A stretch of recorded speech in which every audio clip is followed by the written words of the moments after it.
Meeting to order, and thank everyone for coming. Thanks a lot for being here.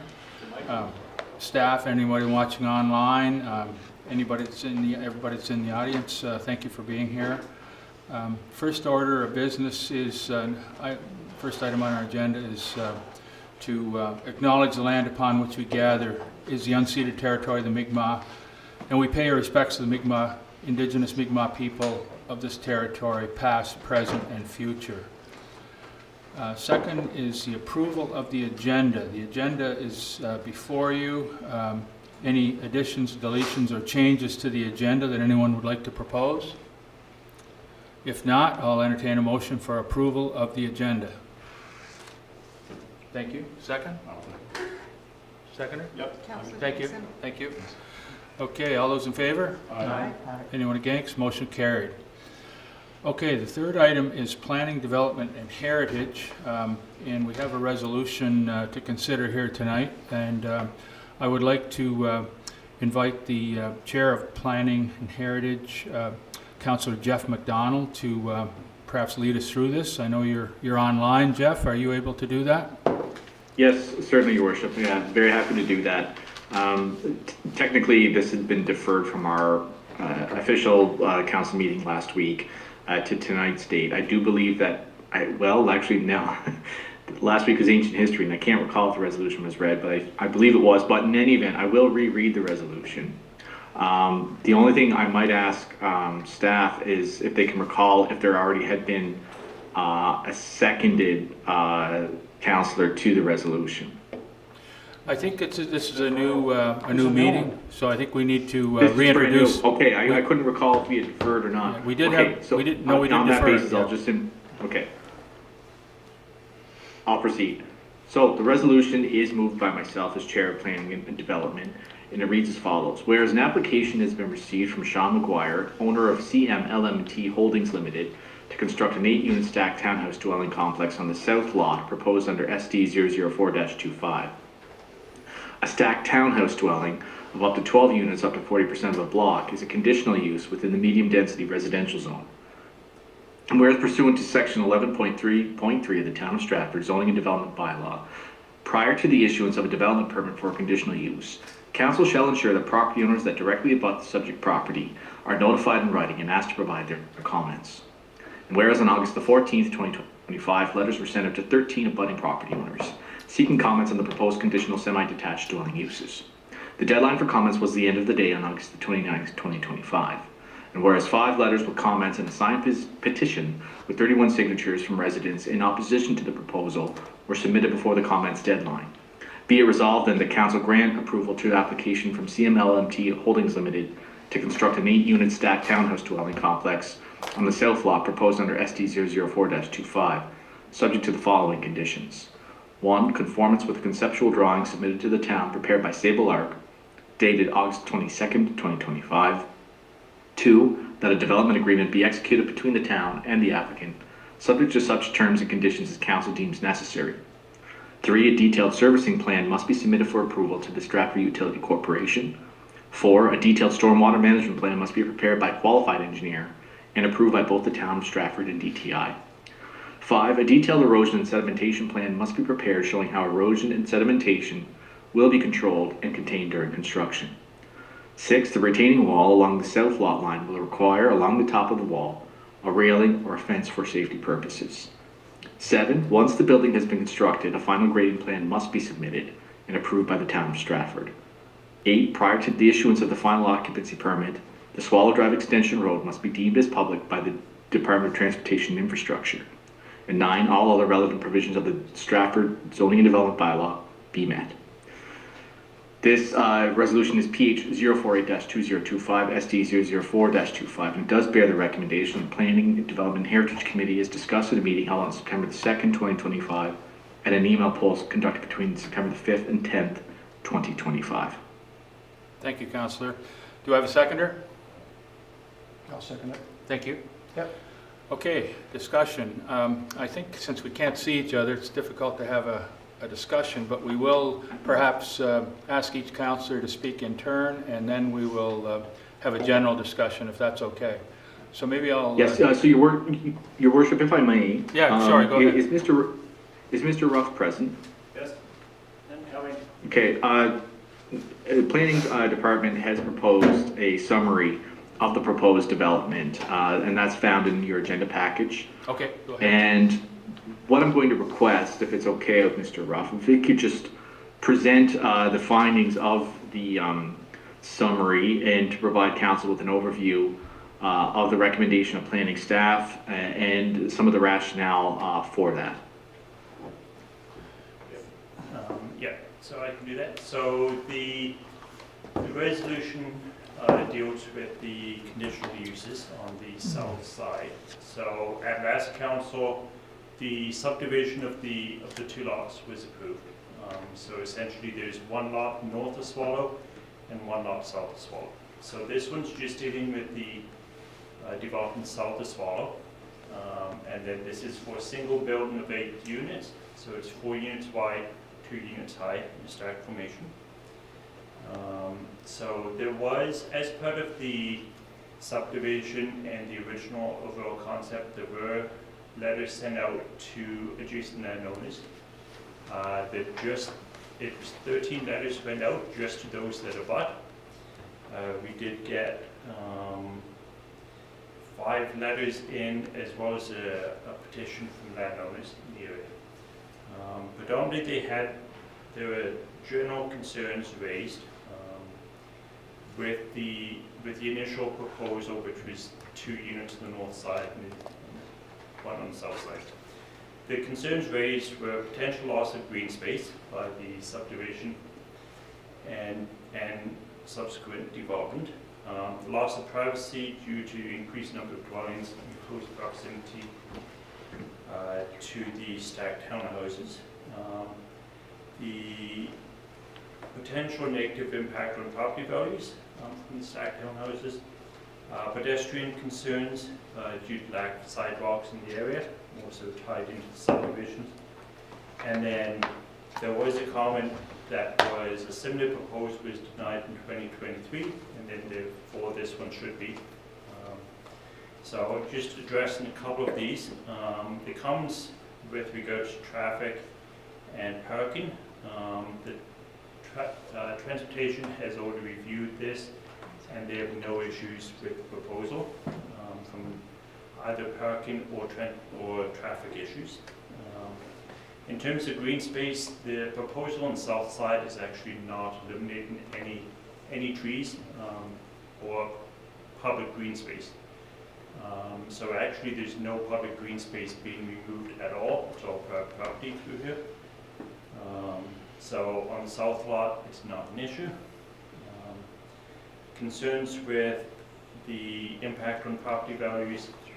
So the type of development is just one aspect of what impacts property values. I think there's like a criteria of 15 to 16 items that assessors look at, and adjacent uses is just one of those. The majority of research says higher density development has a no impact or positive impact on property values. So it's a what typically happens is not the property values are impacted, just the pool of available buyers may drop if they find out they're backing up onto a higher density. But the property values themselves don't drop. And then the public green space, in terms of parking wise, the units on the south side require, so 8 units require 12 parking spaces. If you can bring up this site plan. 16 there. Yeah, detailed lots. So that's a concept of what they're going to look like. So this was similar to what's in Woodhouse Court, similar design. And then go to the second page. So this is proposed layout. So essentially, existing development is here.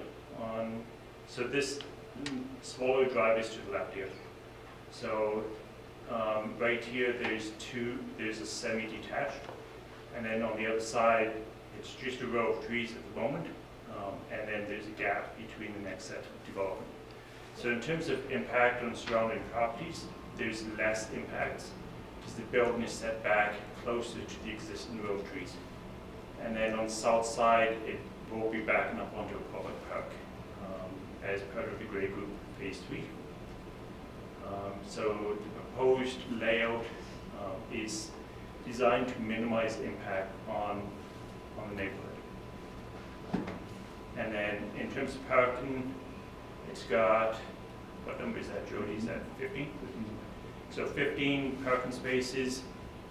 Stacked townhouses require 1.5 parking spaces per unit. So on 8 units, it's 12. My math is correct. They're 15, so they're over the minimum required. And then just at the end here, there is a retaining wall, but just for safety purposes, since it's onto a curb, potential like either some sort of fence or just a barrier to say, hey, there's a drop over there. Just some, so that's a condition we've added in, which is abnormal.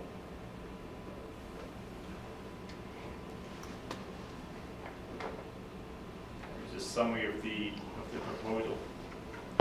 Okay, thank you. Thank you very much, Mr. Ruff. Okay, would you like to start us off, Councilor McDonald, as Chair of Planning? Sure, yes, thank you. Thank you, Your Worship. So what we have here is, if you may recall, fellow councillors, we had a decision before you last week in which there was a vote to subdivide these particular properties to allow for development occurring on what I'm going to call the north lot, the road lot, and then the south lot. Initially, which had been presented to Planning Committee had been a fairly intensive development on the north lot, consisting of a potential development consisting of 20 stacked townhouse units, and in the south lot we would have 8 stacked townhouse units. There had been some concern at Planning Committee about the intensive nature of the proposed development, and in credit to the developer, in an effort to offer a compromise, there had been a decision to perhaps stand down the north lot proposal and to proceed solely with the south lot proposal. And that had gone to Planning Committee via an email poll, which forms the basis of that committee's recommendation to you tonight. Now, we have a number of concerns from residents, and certainly absolutely one of our objectives here at council is to take the input of the residents and to balance that against the principles and purposes that are within the official plan, as well as our zoning development bylaw and other various documents that we all have to consider. In this instance, respectfully, a large number of the concerns of the residents, I will respectfully say, are not particularly persuasive, particularly as it relates to maintaining this as greenfield and losing green space and things along those lines. Respectfully, this is privately owned land, and the expectation is that that will be developed at some point or another. So the notion that no development should happen because it should remain as green space, I think is frankly a non-starter in law and not particularly persuasive. I think what's most persuasive for me from the residents, though, however, certainly is the character of the existing neighborhood that exists there. There can be no doubt that the area in and around the potential development is a very well defined neighborhood, and it's a neighborhood which has existed for quite some time, and I would classify that as a mature neighborhood. And that is not to say that no development can occur in a mature neighborhood, but certainly when we have a neighborhood whose character is very well defined, I think we absolutely have to take that into account when we're looking at any potential new development. Of course, our official plan, it strongly supports more diverse and denser housing to meet growth and affordability goals within our town. Our official plan does state that we're seeking denser patterns of development and a mix of housing types, and that absolutely is a requirement that we have to consider. As well, I am considering the desirability of infill development as well. But that is a balance, and it's balanced against the character of the neighborhood. It's not necessarily balanced against the wishes of the neighbors, but certainly the character of which the neighborhood we're looking to develop in. And also, we're looking for fairly high density here with 8 potential units in a fairly small area. And what we are looking at typically is to concentrate our highest densities in transit-friendly locations. Currently, the only proposal before us is certainly an extension of the road, but ending in a cul-de-sac. So I cannot state with any degree of certainty here, but it's been my experience that in the past, cul-de-sacs are not particularly transit-friendly as it relates to mass transit. And therefore, highest density developments such as this, or higher at least, may not be the most appropriate for this area. All of which is to say, when this is before us and we're looking to balance all of these factors that we're normally looking to take into account, I'm not convinced that this intensive nature of this development suits the character of this neighborhood. It doesn't suit the requirement to put higher density areas along transit corridors. The infrastructure here is not complete, respectfully, although I know part of the conditions of this proposal does create some additional infrastructure. It does not finish the job of linking all of these transit areas together in a comprehensive fashion. And we're still left with a situation in which we don't know what's happening with the north lot, and that doesn't necessarily guide what's going to happen with the south lot. But when we're considering the overall character of the neighborhood, certainly it does invite some questions as to what that's going to look like. And ultimately for myself, fellow members of council and your worship, I don't think I'm in support of this one. Unfortunately, that's the bottom line. I think I am very much moved by the character of the neighborhood, and that is the overriding factor that when I balance all of them, that's where I'm left with. Thank you very much. That's my view of this one. Thank you, Councillor. We'll now ask the Deputy Chair of, or Vice Chair of Planning, Councillor Ron Dowling, for his comments. Thank you, Your Worship. I'll echo a lot of concerns raised by the Chair. Stands out the most for me, although it's not a deciding factor in and of itself. You have to factor in all of the considerations, but including the wishes of the residents in the area, in that it's not consistent with the character of the neighborhood. This area itself has mixed use and has developed as such over the last number of years, and there are some larger developments than what you'd find in the single family area, home area.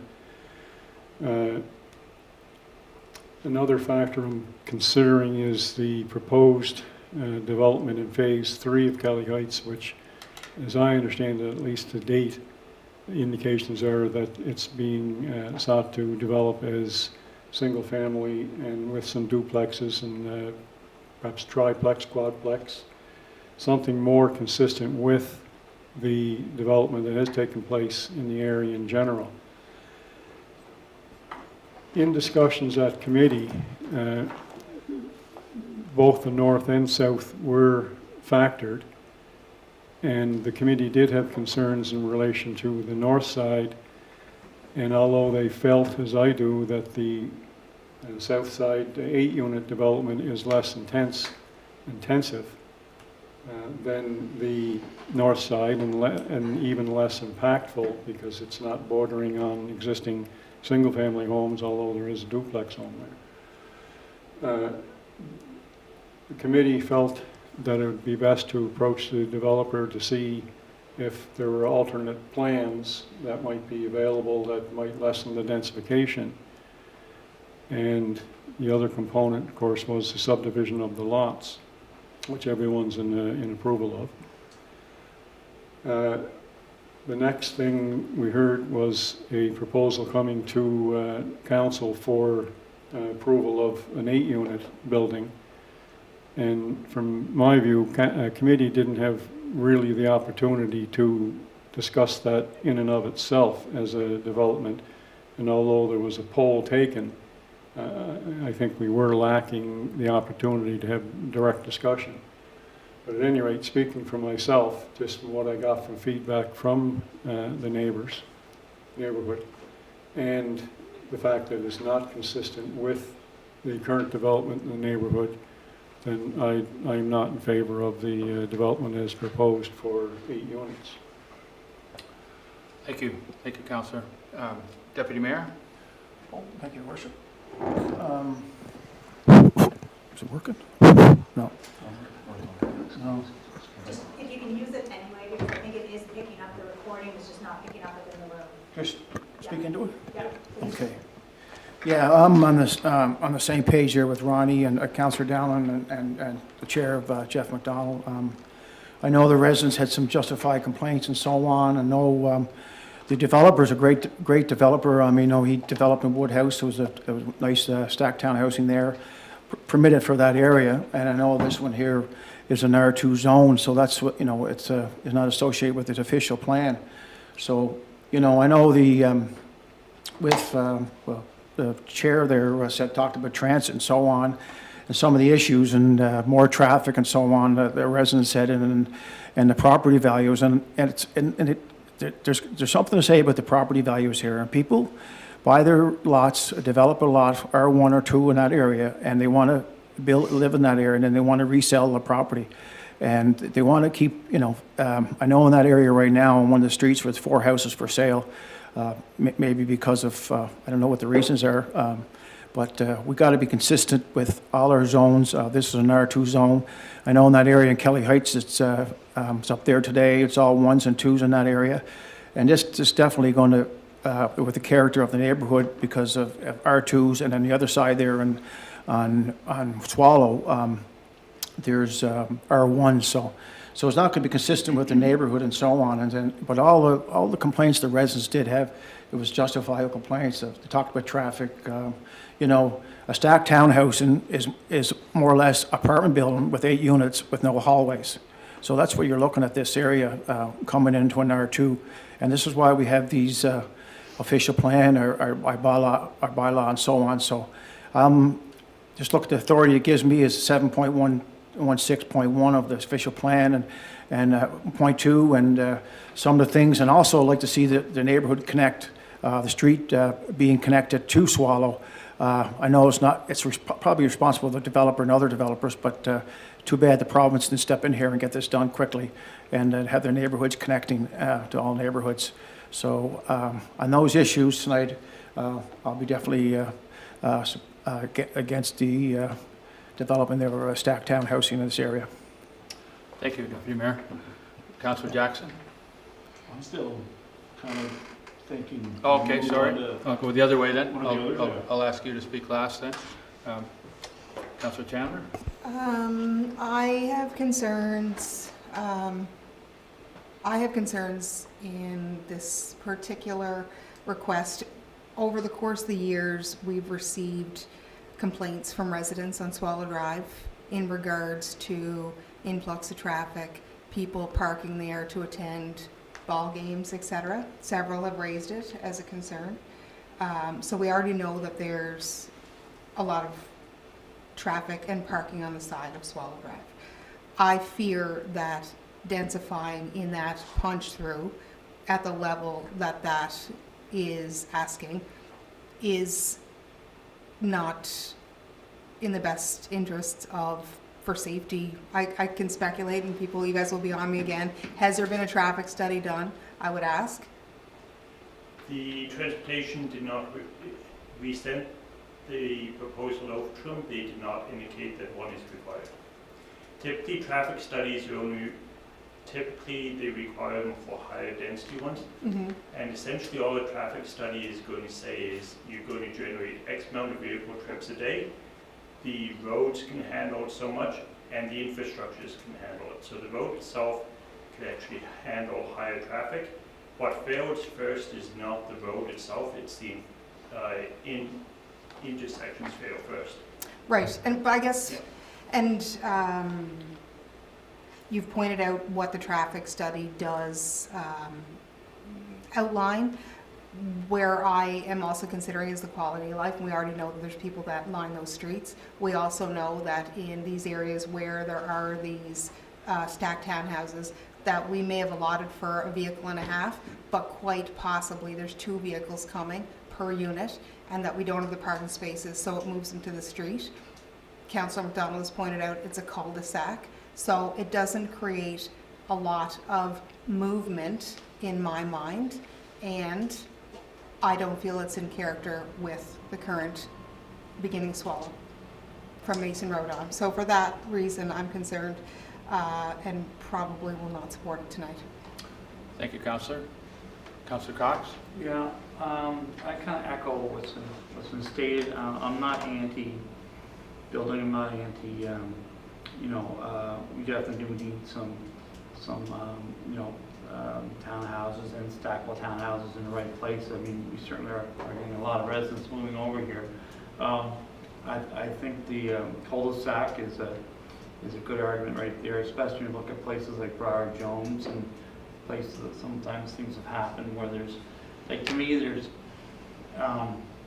like, I've been an advocate of double driveways for a long time, but it just, to me, if you have 1.5, means that 4 cars are half parked on the road, and like, it's going to be a congestion there. I just don't, I'm all about building, I'm all about moving forward, but in this case, I have to side with my other fellow councillors. Okay. Thank you, Councillor. Councillor Jackson, would you like to speak on this? Yeah, I guess I can come up with this one. Yeah, I mean, as a councillor for that area, I've heard lots of concerns from the residents, and I think to what maybe the chair and maybe what Mr. Ruff said, some of them valid, some less persuasive, I guess. There's no doubt it is different than the neighborhood immediately next to it. I'm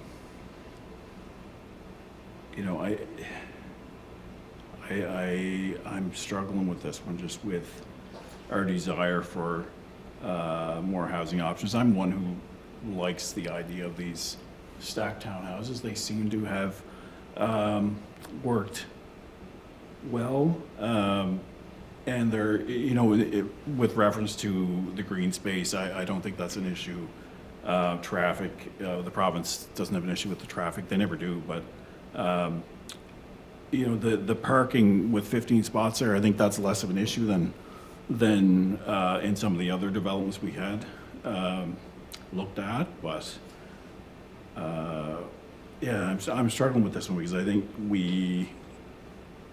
I don't want to have the perception out there that residents can veto development, and if they don't own the area, that they can just unite and stop development. I think development is needed here. I do kind of understand the concerns of others with it being, with 1s and 2s in that area, and it's a departure from that. So also, I think, just as Councillor Dowling said, the committee was looking down another path and didn't really get to take an actual hard look. I think emails is one way to look at things, but I think it was significant enough that they probably should have had more debate on that. But that being said, I've heard from enough residents, and even in the last few days, on their objections to it, and I guess regretfully, I will not be supporting this. I want to see us come with something that's going to work here. Development has to happen here.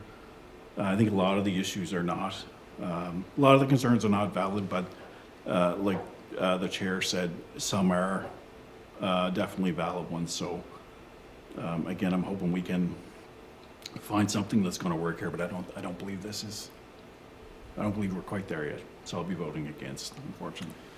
Thanks for your comments, councillors and Deputy Mayor. Mayor, can I add one extra thing to that? Is that Yeah, okay? sure. Okay, discussion. Let's go. This not even on, I don't think, but I agree exactly with Joey said. I struggle with this one too a bit because And I think I'll be very quick with this, but I think I mentioned before that where my house is located on the Stratford Road, that I was totally against the greenway or the garden home development there, and I saw, it did change my mind once I saw how it fit into the community and how people, lived there, were walking up and down the street, and how people there were really happy having people their age, and it was really, actually ended up being a really nice bonus for the area. And so I struggle with this one too, because I'm totally for we need development, and I think Stratford townhouses are a great idea in the right place. And some of the things that were listed, I mean, pedestrian safety concerns, lack of sidewalks, well, that's all over Stratford. And a negative impact on property. Well, I just sold my house this past week, and having the garden home development behind me really had no impact, not one person. And I made sure I talked to my realtor every time someone went through and I asked them that question. There wasn't one person went through my house mentioned the garden home development behind us. So, I think there's an answer here, but as for right now, I think I have to, and I struggle with this too, but I think, it's important to support residents, and it's important to support our developers, because we need development over here. So this was a tough one. Okay, thank you for those comments. Anybody else want to have anything else to say on this? Just one last thing, Your Worship, if I might. I think I really do need to reiterate, I think, what a lot of my fellow councilors said, and that this really is a difficult one. And I do appreciate, I can't remember which councilor it was who brought up the Woodhouse development. That really worked because it was able to be contained at the kind of the end of the road, kind of capped that, and it really worked there. I think because this is sort of being infilled into the middle of the existing character neighborhood, I think is just militating against it as far as I'm concerned. But I do want to indicate to everybody, I guess, two things. First of all, and I join with many of my fellow councilors in stating that this was a difficult one. And secondly, I'm sure I'm not alone in this, but we would certainly welcome, I think, something alternative from the developer, because I do think everyone is of the view that this land certainly ought to get developed. It is prime land in the middle of a neighborhood, and I think we're not opposed to something a little more dense perhaps, but this particular configuration I think is just not in line with the expectations of the residents, but really the expectation of our official plan in forms of the densification versus character of the neighborhood debate. Thank you. I'd just like to say a few words on this if I could. First of all, I really respect the input, the comments by all the councilors and the deputy mayor. I think everyone put a lot of thought into this, and it was something that is really a difficult one for everyone. I do, however, wish to clarify a couple of things. The first being that it's the character of the neighborhood, and I think that's a very tricky one, because this is exactly the kind of housing that it's called the missing middle, or it's between the single-family home and an apartment, and it is something that gives people a home. And the second thing is, in terms of, I think someone mentioned Briar Court, and that was a problem, but it was corrected and is now not a problem. It's a perfectly good functioning neighborhood, and there's no problems with that neighborhood. The third thing is that this follows good planning principles in the sense that it is separated from the other. There is a buffer. It follows the principle of buffers or separation between neighborhoods where there's different types of housing or different levels of density. And the fact that there's trees and there's measures that can be taken over and above that to really provide that separation. In terms of parking, there are one spot short of 2 per unit. There's 15 parking units, and it's the kind of housing that we need. But anyway, I respect the input and the thought that everyone put into it, and I think, as Councillor Jackson said, residents don't get a veto unless they own the land, and even then, the zoning is subject to council's discretion. So those are my comments. Anyone else want to make any other comments or refute anything I said? Your worship, just one last thing. I think, I appreciate everything that you said. I think just on the difficulty of this one, and just with respect to your comments on the missing middle, I think I'm not speaking for everybody, but I'm just speaking for myself. I echo your views on the missing middle, and I think it is just that it is missing, and that is a valuable form that our town can certainly take advantage of. But the missing middle is not simply just solely stacked townhomes, but it can be single townhomes, for instance. And I think, just to reiterate that I think planning committee, and I imagine this council would very much welcome an alternative proposal where we are addressing that missing middle, perhaps in a slightly less dense form. Yeah, thank you, Councillor. Yeah. I just did want to say one other thing. Even in cases where there isn't a buffer, there are lots of examples in our community and other communities where there are different densities side by side. If you go to some of the areas of Charlottetown where there are apartment buildings, single-family dwellings, and townhouses, and they're perfectly workable neighborhoods. Everyone gets along well, and there are no problems. But anyway, I respect everyone's views on this, and I appreciate all the time and work that went into this by planning and by the developer and by everyone. And I just hope, I'll just echo what Councillor McDonald said, that there is an alternative that can be arranged. So with that, I'll call for the vote. All those in favor? All those against? Nay. Nay. Motion defeated. Thank you. Okay, the next item on our agenda is other business. Any other business that anyone would like to bring to the floor at this time? If not, I'll entertain a motion for adjournment. Adjourn. So moved. Okay, we're now adjourned. Thank you. Thank you. Thank you.